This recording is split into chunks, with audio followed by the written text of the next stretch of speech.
அன்பு நெஞ்சங்களே, அனைவருக்கும் என்னுடைய அன்பான வணக்கங்கள். அன்புங்கிறேன், ஆனால் அப்பப்போ ஜனங்களை திட்டுறேன் அப்படின்னு நினைக்கிறீங்களா? அதுதான் அன்பு. அன்புள்ள ஒரு அப்பா, அன்புள்ள ஒரு அம்மா கோவத்தில் ஒன்று சொல்ல மாட்டாங்களா? அது மாதிரி எனக்கு மக்கள் மேலே இருக்கிற பிரியத்தினால சொல்கிறேன். ஒன்று, இப்போ நம்ம பள்ளிக்கூடம்லாம் எப்போங்க ஆரம்பிக்குது? சில ஊரில் 7:30, 8, 8:30, 9, 9:30 இருக்குது. இப்போ நம்ம குழந்தைங்க 10 மணி அல்லது 9:30 மணிக்கு ஒரு பள்ளிக்கூடத்துக்கு போச்சுன்னா சாயங்காலம் 5 மணி அதுக்கு வரணும். குழந்தைங்களுக்கு படிக்க நேரம் இருக்குன்னு நினைக்கிறீங்க? ரொம்ப தூரம் பஸ்ஸில் போய் படிக்கிற பிள்ளைங்க இருக்கு. சட்டம் இருக்குது, இவ்வளோ கிலோமீட்டருக்குள்ளே தான் ஸ்கூல் இருக்கணும்னு. யார் மதிக்குதா இந்த காலத்தில்? ஒரு பஸ்ஸில் ஒரு குழந்தை 1 மணி நேரம் 2 மணி நேரம் பயணம் பண்ணி படித்தா படிக்கவே முடியும்? அந்த குழந்தை எப்படி உருப்பிடும்? களைப்பாக இருக்காது அந்த குழந்தைக்கு? அப்புறம் இன்னொரு கேள்வி இருக்குது. என்ன, 9-9:30 மணி மேலே பள்ளிக்கூடம் ஆரம்பித்தா 12, 12:30 மணிக்கு வெயில் ஏறி போச்சு அப்படின்னா படிக்க முடியாது. மண்டேல ஒன்றுமே ஏறாது. பெஸ்ட்டு டைம் என்ன தெரியுமா? உண்மையிலேயே மனுஷனுக்கு 4 to 6 அருமையான டைம். அந்த டயத்தில் நம்ம ஸ்கூலுக்கு அனுப்ப முடியாது விடியற் காலையில். அப்போ நம்ம குறைஞ்சபட்சம் என்ன பண்ணலாம்? 7, 7:30, 7 அல்லது 7:30 பள்ளிக்கூடம் தொடங்கிடணும். 7 மணிக்கு அசம்பிளி வந்துடணும். 7:30க்கு கிளாஸ் ஆரம்பிச்சிடணும். 7:30லேருந்து 8:30, 9:30, 10 வாக்கில் குழந்தைங்களுக்கு ஒரு பிரேக்கு. அதுக்கு அடுத்தது 12:30, 1 அது வாக்கில் ஒரு கேப்பு. அதுக்கப்புறம் குழந்தைங்க விளையாட்டு, டிஸ்கஷன், அதாவது புஸ்தகத்தை எடுத்துக்கிட்டு கஷ்டப்படக்கூடாது. டான்ஸு, பாட்டு, மிருதங்கம், வயலின், அது மாதிரி அதுங்க மத்தியானத்தில் ஜாலியாக கற்றுக்கிற படிப்புகள், பரதநாட்டியம் இல்லை பறை, இப்படி என்ன வேணுமோ அந்த குழந்தைங்க விரும்புதோ அதை மத்தியானம் நீங்கள் சாப்பாட்டுக்கு அப்புறம் 2 to 4 வைங்க. 4க்கு அப்புறம் கிரவுண்டில் போய் விளையாடுறதுக்கு ஒரு 1/2 hour 1 hour கொடுங்க. 5 மணி ஸ்கூலை விட்டு அனுப்புங்க. ஆனால் 7:30க்கு தொடங்கிடுங்க பள்ளிக்கூடத்தை. இதுக்கப்புறம் எவ்வளவு மாற்றம் வரும்னு நீங்கள் பாருங்கள். பிள்ளைங்க நல்லா படிக்கும். ஆனால் ஒரே ஒரு கஷ்டம், இதை எந்த கவர்மெண்ட்டும் இன்ட்ரடியூஸ் பண்ண முடியாது. அப்படி பண்ணுன்னா பெற்றவங்களுக்கு பற்றிக்கிட்டு வரும். நாம் தான் ராத்திரி 10, 10:30 வரைக்கும் டிவி, வீடியோ, யூடியூப்பு இதெல்லாம் பார்த்து கடைசியாக ஒரு 12 மணிக்கு மேலே படுத்துக்க போகிறது. காலையில் எப்படி எந்திரிக்க முடியும்? காலையில் எந்திரிச்ச உடனேயே ஒரு மனிதனுடைய மூளை இருக்குது பாருங்கள், அதில் இருக்கிற ஒரு சுறுசுறுப்பு மாலையில் இருக்காது. மாலை உடல் விளையாட்டுகளுக்கு உரிய நேரம். அதனால் காலையில் நம்ம நம்முடைய கல்வி இது மாதிரியான விஷயங்களில் கவனம் செலுத்தினா ரொம்ப நல்லது. இன்னொன்று யோசிச்சு பாருங்களேன். இப்போது பேருந்துகளுக்கு 9:30, 10 மணிக்கு என்ன கூட்டம்? காரணம் அலுவலகங்களுடைய நேரம். சார் ஆஃபீஸ் டைம் அப்படின்னு நம்ம சொல்கிறோம். அதுக்கு எவ்வளோ கணக்கு பண்ணுறாங்க. பள்ளிக்கூடம்லாம் 3:30க்கு விட்டு 5 மணிக்கு ஆஃபீஸ் விட்டால் சரியாக இருக்கும்னு. கொஞ்சம் இருங்க. நீங்கள் 7 மணிக்கு பள்ளிக்கூடம் தொடங்கிட்டீங்கன்னா 6 மணிக்கெல்லாம் எல்லோரும் பேருந்தில் பயணம் பண்ண ஆரம்பிப்பாங்க. நல்லதுன்றோன்னா காலையில் அந்த கூட்டம் முடிஞ்சிடும். 6லேருந்து 8க்குள்ளே பள்ளி கல்லூரி போகிற மாணவர்கள் கூட்டம் முடிஞ்சிடும். 8 மணிக்கு மேலே அலுவலகம் புறப்பட்டு போகிறவங்களுடைய கூட்டம் வரும்.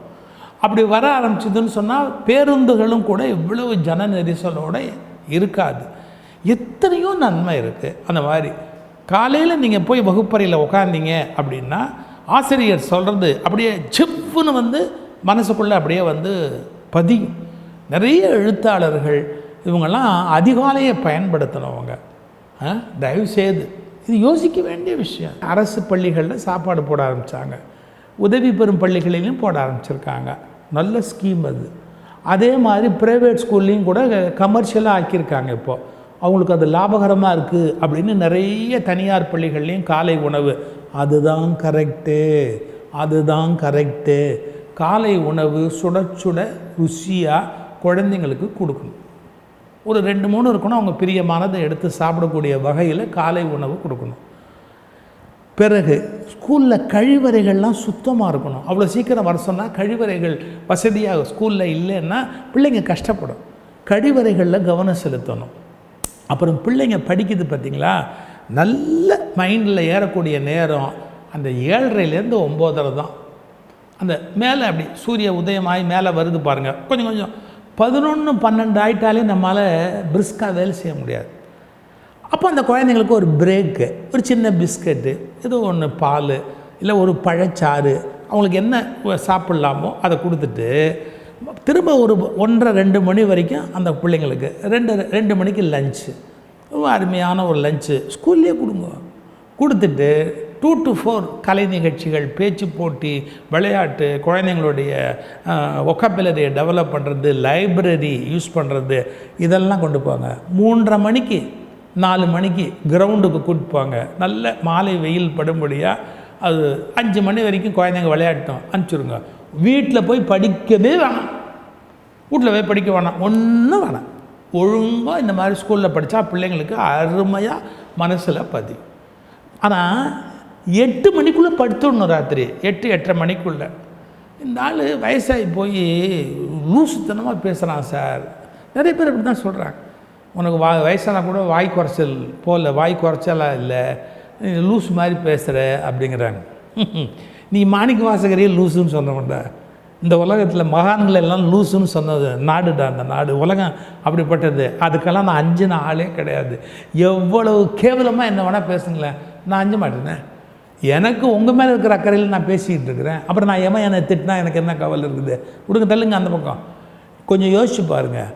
குழந்தைங்களுக்கு விளையாடுறதுக்கு எங்கே கிரவுண்டில் இடம் கொடுக்குறோம்? மாலை வெயிலில் தானே விளையாடுறதுக்கு இடம் கொடுக்க முடியும். இது ஒரு ரொம்ப முக்கியமான விஷயம். நான் அமெரிக்கா போன போது பார்த்தா 7:30, 8 மணிக்கு குழந்தைங்க விழாக்களில் தூங்க ஆரம்பிச்சிடும். என்ன அப்படின்னு கேட்டால், சார் எங்கள் பிள்ளைங்களாம் ராத்திரி 8 மணிக்கு படுத்து காலை எழுந்துச்சு போனோம். பனி குளிர் உள்ள நாடு சார், 7 மணிக்கு ஸ்கூலுக்கு போகிறாங்க சார். குளிர் உள்ள நாட்டில் 7 மணிக்கு படிக்கிறதுக்கு பள்ளிக்கூடத்துக்கு போகிறான்னா, இது ஒரு வெயில் நாடு, 7 மணிக்கு பள்ளிக்கூடத்துக்கு போக முடியாதா? இது என்ன பேச்சு இது? கொஞ்சம் நாளைக்கு அம்மாமார்களுக்கு கொஞ்சம் கஷ்டமாக இருக்கும். சீக்கிரம் எந்திரிக்கணுமே, 4 மணிக்கு எந்திரிக்கணுமே, 5 மணிக்கு எந்திரிக்கணுமேனு. 8க்கு படுங்க, காலைல 4 மணிக்கு எந்திரிங்க. இந்த சிஸ்டம் எப்போ வரும்னு எனக்கு தெரில. என்கிட்ட அதிகாரம் இல்லை, என்கிட்ட எதுவும் இல்லை, அக்கறை மட்டும் இருக்குது. காலை நேரத்தை சரியாக பயன்படுது. ஒரு வீடு சின்ன வேலை ஒன்று நான் தொடங்கி செஞ்சுக்கிட்டு இருக்கேன். சில ரிப்பேர்லாம் பண்ணணும். வேலைக்கு வரவங்க 10, 10:30 வராங்க. சரி 10:30 வரட்டும், நான் ஒன்றும் குறை சொல்லலை அவங்கள. 11 மணிக்கு வெயில் ஏறி போகுது. அவங்க வேலை செய்கிறத பார்த்தா எனக்கே கஷ்டமாக இருக்குது. வெயிலில் எப்படி அவங்க நிற்க முடியும்? வெயிலில் அவங்களால எப்படி வேலை பார்க்க முடியும்? நமக்கே மனசு கஷ்டமாக இருக்குது. அவங்களால பார்க்க முடியல, உடம்பு சோர்ந்து போகுது. அப்போ என்ன ஆகிடுது? வேலை நடக்க மாட்டேங்குது. 4 மணி 3 மணிக்கு மேலே அந்த களைப்பாயிடுறாங்க. எப்படிங்க உச்சி வெயிலில் ஒருத்தர் நின்று கட்டட வேலைகள்லாம் பார்க்க முடியும்? நம்ம நியாயமாக யோசிக்கணும். நம்ம நாட்டில் 7 மணிக்கு அந்த மாதிரி வேலைகள் தொடங்கணும். விவசாயி அந்த காலத்தில் காலையில் வயலுக்கு போயிடுவாங்கல்ல, அதுதான் நல்ல பழக்கம். நாம் நிறைய நீங்கள் ஐயோ எத்தனையோ விஷயங்களை பழசை தப்பான விஷயத்தெல்லாம் பிடிச்சி தூங்கிக்கிட்டு இருக்கிறான். பழைய விஷயத்தில் மாட்டு மூத்திரம் குடிக்கலாமான்றதுல பழைய விஷயத்தை பிடிவாதமாக பேசுகிறான். காலையில் எந்திரிங்கிறது பழைய வழக்கம். காலையில் வேலைக்கு போ, பழைய வழக்கம். காலையில் படி, அப்போ நல்லாயிருக்கும். வைகறை துயில் எழு அப்படின்னா, காலை எழுந்தவுடன் படிப்பு, பின்பு கனிவு கொடுக்கும் நல்ல பாட்டு. காலை எழுந்தவுடன் படிப்பு. ஸ்கூல் டயத்தை மாற்றுங்க, வேலை டயத்தை மாற்றுங்க. எல்லோரும் 8, 8:30 படுக்க போங்க.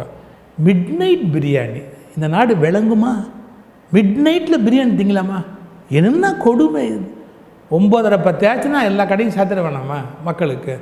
பஸ்ஸு ஓடணும். இரவு நேரம் எங்கேயாவது சிக்கிட்டவங்க, ரயில்லேருந்து வர்றவங்க போகிறதுக்கு வர்றதுக்கு கண்டிப்பாக வேணும். அவங்க சாப்பிட்றதுக்கு ஏதாவது நேரம் தவறி போயிட்டால் ஒரு எளிய உணவு கிடைக்கணும். நான் இல்லைன்னு சொன்னால் ஒன்றும் வெறி பிடிச்சி போய் பேசலை.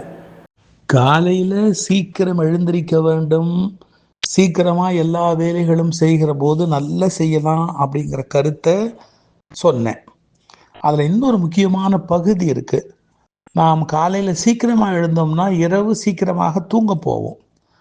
இரவு சீக்கிரமாக தூங்க போகணும்னா இரவு உணவை நம்ம கொஞ்சம் முன்கூட்டி முடிப்போம். ஒரு முறை நம்முடைய குணச்சித்திர நடிகை, மரியாதைக்குரிய சகோதரியார் நடிகை லக்ஷ்மி அவர்கள் ஒரு விழாவில் என்னோடு கலந்து கொண்டார்கள். அப்போது அவர்களிடத்துல நான் பேசி கொண்டிருக்கும் போது ஒரு கேள்வி கேட்டேன். அம்மா, நீங்கள் உங்களுடைய வயதுக்கும் தோற்றத்துக்கும் அந்த சம்பந்தமே இல்லாதபடி உடல் நலத்தை பாதுகாத்து வச்சிருக்கிறீங்களே, இது என்ன, அதுக்கான ரகசியம் சொல்ல முடியுமா அப்படின்னு கேட்டேன். அவங்க சொன்ன வார்த்தை சாதாரண வார்த்தை இல்லை. ஐயா, நான் 6 மணிக்கு மேல் உணவே சாப்பிடுவதில்லை. எனக்கு அமிர்தத்தையே கொடுத்தா கூட நான் 6 மணிக்கு மேலே சாப்பிட மாட்டேன்.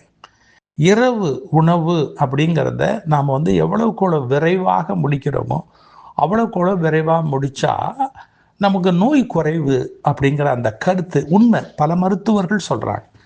நான் இப்படி சொன்ன உடனே சில பேருக்கு அப்போ நைட் ஷூட் போகிறோம். நான் தயவுசெய்து யாருக்கு பொருந்துமோ அவங்க மட்டும் எடுத்துக்கோங்க. ஒவ்வொரு காரணத்தினால சில பேருக்கு பொருந்தாரு. எல்லா விதிகளுக்கும் விதிவிலக்கு உண்டு. அதை முதல்ல மனசில் வச்சுக்கோங்க. நான் சொல்கிறது யாரால முடியுமோ அவங்க இரவு சீக்கிரமாக உணவை முடிச்சுட்டாங்கன்னா உடல் நலம். நமக்கு இருக்கிற நோய்களில் 56% காரணம் இரவு நாம் தாமதமாக உணவு உண்ணுவது அப்படின்னு கண்டறிஞ்சிருக்கிறாங்க மருத்துவ ஆய்வுகளில். அதனால கேட்டுக்கிறேன். அப்போ தான் நல்ல பொழுது எதுக்குன்னு ஒரு கணக்கு இருக்குது. அதுக்கு முகூர்த்த நேரம்னு பார்க்கறதுக்கு நான் சொல்லலை, சாப்பிட்றதுக்கு ஒரு நேரம் இருக்குது. பறவை பட்சிகள் நல்ல ஆரோக்கியமாக இருக்கிறதுக்கு காரணம் அது ஒன்று. நீங்கள் அந்த காலத்தில் சமணர்கள் விளக்கு வைத்த பிறகு சாப்பிட மாட்டாங்க.